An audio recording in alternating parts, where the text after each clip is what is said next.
JDS ಶಾಸಕರಾದಂಥ ನಮ್ಮ ಶ್ರೀನಿವಾಸಪುರ ಶಾಸಕರಾದಂಥ ವೆಂಕಟ ಶಿವರೆಡ್ಡಿಯವರು, ಆಮೇಲೆ ನಮ್ಮ ಮುಳಬಾಗಿಲಿನ ಶಾಸಕರು ಸಮೃದ್ಧಿ ಮಂಜುನಾಥ್ ಅವರನ್ನು ನಮ್ಮ ಒಬ್ಬ ಹಿರಿಯ ನಾಯಕರು ಅವ್ರನ್ನ ಕರ್ಕೊಂಡೋಗಿ ಡಿ ಕೆ ಶಿವಕುಮಾರ್ ಸಾಹೇಬ್ರ ಹತ್ರನೂ ಸಿದ್ದರಾಮಣ್ಣ ಅವ್ರ ಹತ್ರ ಕರ್ಕೊಂಡೋಗಿ ಇವರು ನಮ್ಮ ಪಕ್ಷಕ್ಕೆ ಬರ್ತಾರೆ, ನಾವು ತಗೋಬೇಕು ಅಂತ ಅವ್ರನ್ನ ಕೇಳಿದ್ದಾರೆ.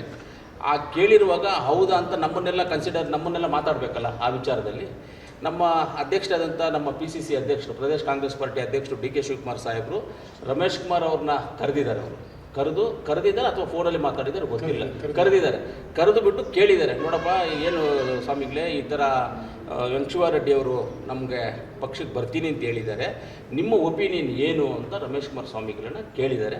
ನಮ್ಮನ್ನು ಆ ವಿಚಾರದಲ್ಲಿ ನಮ್ಮ ನಾಯಕರು ಅಂದರೆ ನಮ್ಮ ಹೈಕಮಾಂಡ್ ಅಲ್ಲ, ನಮ್ಮ ನಾಯಕರು ನನ್ನನ್ನು ಕೇಳಿದ್ರು, ಈ ಥರ ಮುಳಬಾಗಿಲು ಶಾಸಕರು ಬರ್ತಾರಂತೆ, ಏನು ಪಾರ್ಟಿಗೆ ಅಂತ ಹೇಳಿದ್ರು.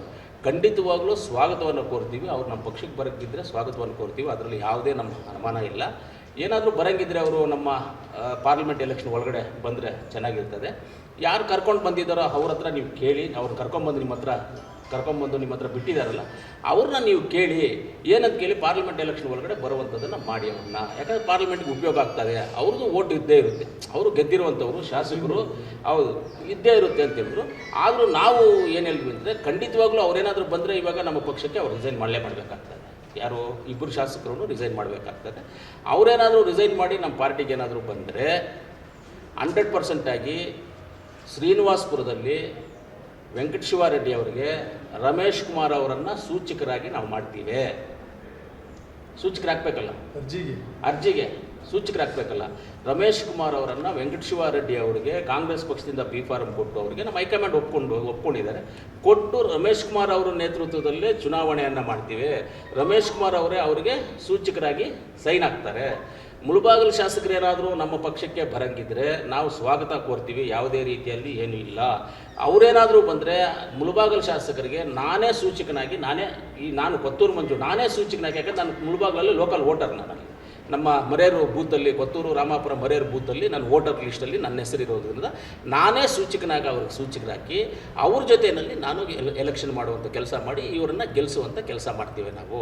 ಅವರಿಬ್ಬರು ಬಂದರೆ ನಮ್ಗೆ ತುಂಬ ಹೃದಯದ ಸ್ವಾಗತ, ನಾನು ಸ್ವಾಗತ ಮಾಡ್ತೀನಿ, ನಾವೆಲ್ಲರೂ ಸ್ವಾಗತ ಮಾಡ್ತೀವಿ, ಇನ್ಕ್ಲೂಡಿಂಗು ನಮ್ಮ ರಮೇಶ್ ಕುಮಾರ್ ಸ್ವಾಮಿಗಳು, ನಮ್ಮ ನಾಯಕರು ಏನಿದ್ದಾರೆ, ನಮ್ಮ ರಮೇಶ್ ಕುಮಾರ್ ಸ್ವಾಮಿಗಳಾಗ್ಬೋದು, ನಜೀರ್ ಅಣ್ಣನವರಾಗ್ಬೋದು, ನಾವೆಲ್ಲರೂ ಅವ್ರನ್ನ ಸ್ವಾಗತ ಮಾಡಿ ನಾವು ಜವಾಬ್ದಾರಿ ತಗೊಂಡು ಚುನಾವಣೆ ಮಾಡುವಂಥ ಕೆಲಸ ನಾವು ಮಾಡ್ತೀವಿ. ಖಂಡಿತವಾಗಲೂ ಬರಬೇಕು. ಆಪರೇಷನ್ ಏನಂತಲ್ಲ, ಇವಾಗ ನಾವೇನು ಆಪರೇಷನ್ ಮಾಡಿ ನೀವು ಬನ್ನಿ ನಮ್ಮ ಪಾರ್ಟಿಗೆ ಅಂತ ಹೇಳಿಲ್ಲ. ನಮ್ಮ ನಾಯಕರು ಒಬ್ಬರು ಕರ್ಕೊಂಡು ಹೋಗಿ ಅಲ್ಲಿ ಪರಿಚಯ ಮಾಡಿಸಿದಾರಲ್ಲ, ಬರ್ತಾರೆ ಅಂತ ಹೇಳಿದಾರಲ್ಲ, ಬಂದು ಡಿ ಕೆ ಶಿವಕುಮಾರ್ ಸಾಹೇಬರು ಸ್ವಾಮಿಗಳನ್ನ ಕರೆದು ಕೇಳಿದ್ದಾರೆ ಏನು ಅಂತ. ಸಿದ್ದರಾಮಣ್ಣ ಡಿ ಕೆ ಶಿವಕುಮಾರ್ ಅವರು ಇಬ್ರು ಕೇಳಿದ್ದಾರೆ. ಅವರಿಬ್ಬರಕ್ಕೂ ಹೋಗಿ ಸ್ವಾಮಿಗಳನ್ನ ಕರೆದು ಅವ್ರು ಮಾತಾಡಿದ್ದಾರೆ, ಈ ಥರ ಅವರಿಬ್ಬರು ಬರ್ತಾರೆ ಅಂತ ನಿಮ್ದೇನಾದ್ರು ಅಭ್ಯಂತರ ಇದೆಯಾ ಅಂತ ನಮ್ಮ ರಮೇಶ್ ಕುಮಾರ್ ಸ್ವಾಮಿಗಳನ್ನ ಕೇಳಿದ್ದಾರೆ.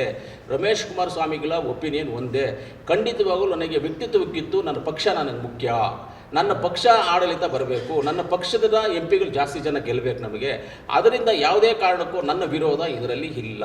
ಇವಾಗ ರಮೇಶ್ ಕುಮಾರ್ ಅವರು ವಿರೋಧ ಇಲ್ಲ ಅಂತ ಹೇಳಿದ ಮೇಲೆ ನಮ್ದು ಯಾರ್ದು ವಿರೋಧ ಇರೋದಿಲ್ಲ, ಇದರಲ್ಲಿ ನಮ್ದು ಯಾರ್ದು ವಿರೋಧ ಇಲ್ಲ.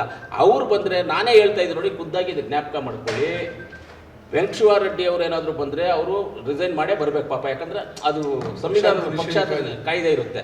ಆಗ ವೆಂಕಟ ಶಿವಾರೆಡ್ಡಿ ಅವರಿಗೆ, ಹಿರಿಯರಿಗೆ ನಮ್ಮ ರಮೇಶ್ ಕುಮಾರ್ ಅವರೇ ಸೂಚಕರಾಗಿ ಸೈನ್ ಹಾಕಿ ಚುನಾವಣೆ ಮಾಡ್ತೀವಿ. ಮುಳಬಾಗಿಲು ಶಾಸಕರೇನಾದರೂ ನಮ್ಮ ಪಕ್ಷಕ್ಕೆ ನಮ್ಮ ಡಿ ಕೆ ಶಿವಕುಮಾರ್ ಸಾಹೇಬರು, ಸಿದ್ದರಾಮಣ್ಣ ಅವರು ಹೇಳಿರೋ ಪ್ರಕಾರವಾಗಿ ಅವರೇನಾದರೂ ಬಂದರೆ ಖುದ್ದಾಗಿ ನಾನೇ ಸೂಚಕನಾಗಿ ಅವ್ರಿಗೆ ಸೈನ್ ಹಾಕಿ, ನಾನು ನಮ್ಮ ಬ್ಲಾಕ್ ಕಾಂಗ್ರೆಸ್ ಅಧ್ಯಕ್ಷರು ಮುಳಬಾಗಿಲು ಬ್ಲಾಕ್ ಇಬ್ಬರು ಹಾಕಬೇಕಾಗ್ತದೆ, ನಾವು ಸೂಚಕರಾಗಿ ಸೈನ್ ಹಾಕಿ ಅವತ್ತು ಚುನಾವಣೆಯನ್ನು ಜವಾಬ್ದಾರಿಯನ್ನು ನಾವು ವಹಿಸ್ಕೊಂಡು ಅವ್ರ ಜೊತೆಯಲ್ಲಿ ಕೆಲಸ ಮಾಡೋದಕ್ಕೆ ನಾವು ಸಿದ್ಧವಾಗಿದ್ದೇವೆ. ಅದರಿಂದ ಖಂಡಿತವಾಗ್ಲೂ ಅವ್ರು ಬಂದರೆ ನಾವು ಸ್ವಾಗತ ಮಾಡ್ತೀವಿ. ಕೋಲಾರಮ್ಮನ ಸಾಕ್ಷಿಯಾಗಲೂ ಸ್ವಾಗತ ಮಾಡ್ತೀವಿ, ಮುಳಬಾಗಿಲು ಆಂಜನೇಯ ಸ್ವಾಮಿಯಾಗಲೂ ಸಾಕ್ಷಿಯಾಗೂ ನಾವು ಸ್ವಾಗತ ಮಾಡ್ತೀವಿ, ನಮ್ಮ ಐದರಲ್ಲಿ ದರ್ಗಾ ಸಾಕ್ಷಿಯಾಗಲೂ ನಾವು ಅವರನ್ನು ಸ್ವಾಗತ ಮಾಡಿ ನಾವು ಅವ್ರ ಜೊತೆಗಿರ್ತೀವಿ. ಲೋಕಸಭಾ ಚುನಾವಣೆ ಸಂದರ್ಭದಲ್ಲಿ ಸ್ಟ್ರಾಟಜಿ ಏನಿಲ್ಲ, ಅವರು ಕರ್ಕೊಂಡೋಗಿ ಅವ್ರು ಮಾತಾಡಿರೋದು, ನಮಗೆ ನಮ್ಮ ಹೈಕಮಾಂಡ್ ಹೇಳಿರೋದು ಇರ್ಬೋದು, ಅದಕ್ಕೂ ಇರ್ಬೋದು. ನಮ್ಮ ಹೈಕಮಾಂಡ್ ಹತ್ರ ಹೋಗಿ ತೀರ್ಮಾನ ಮಾಡಿರುವಂಥದ್ದು, ಅವ್ರು ಲೋಕಸಭೆ ಚುನಾವಣೆಗೆ ಟಿಕೆಟ್ ಕೊಟ್ಟರು ನಾವೆಲ್ಲ ರೆಡಿ. ಅವರು ಅಸೆಂಬ್ಲಿ ಸ್ಥಾನಕ್ಕೆ ರಾಜೀನಾಮೆ ಮಾಡಿ ಅವರೇನಾದರೂ ಬಂದರೆ, ನಮ್ಮ ಕಡೆ ಬಂದರೆ ಅದಕ್ಕೂ ನಾವು ರೆಡಿ, ಎರಡಕ್ಕೂ ನಾವು ರೆಡಿಯಾಗಿರ್ತೀವಿ.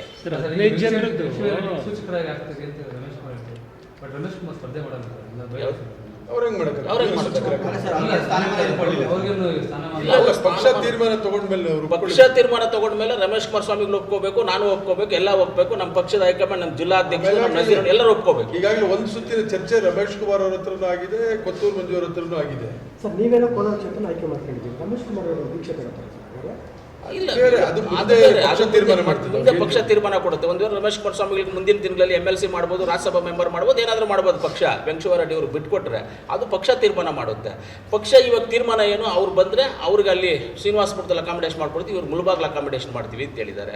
ಪಕ್ಷ ನಮಗೆ ಕೇಳಿರೋದ್ರಿಂದ ನಾವು ನೀವು ಕೇಳಿರೋದಕ್ಕೆ ನಾವು ಹೇಳ್ತಾ ಇದ್ದೀವಿ ಆ ಉತ್ತರ, ಅದಕ್ಕೆ ನಾವು ರೆಡಿಯಾಗಿದ್ದೀವಿ. ಲೋಕಸಭೆ ಅಭ್ಯರ್ಥಿ ಕೂಡ ಈಗ ಅನೌನ್ಸ್ ಮಾಡಿದಾರಲ್ಲ ಸರ್, 15 ಜನರ ಪಟ್ಟಿ ಬಿಡುಗಡೆ ಆಗಿದೆ. ಕೋಲಾರ ಕ್ಷೇತ್ರಕ್ಕೆ KH ಮುನಿಯಪ್ಪನವರು ಇರ್ಬೋದು, ನಮ್ಗಲ್ಲ ಇನ್ನು ನಮ್ಮ ಹಂತದಲ್ಲಿ ಯಾವುದು ನಮಗೆ ಗೊತ್ತಿಲ್ಲ ಮ್ಯಾಟ್ರು. ಟಿವಿಗಳಲ್ಲಿ ಅಲ್ಲಿ ಇಲ್ಲಿ ಬಂದಿರೋದು ನಮ್ಮ ವಾಟ್ಸಾಪ್ ಕಳಿಸಿರೋದು ನೋಡಿ, ಅಧಿಕೃತವಾಗಿ ಅಧಿಕೃತವಾಗಿ ಯಾವುದು ಫೈನಲ್ 11 ಶಾಸಕರು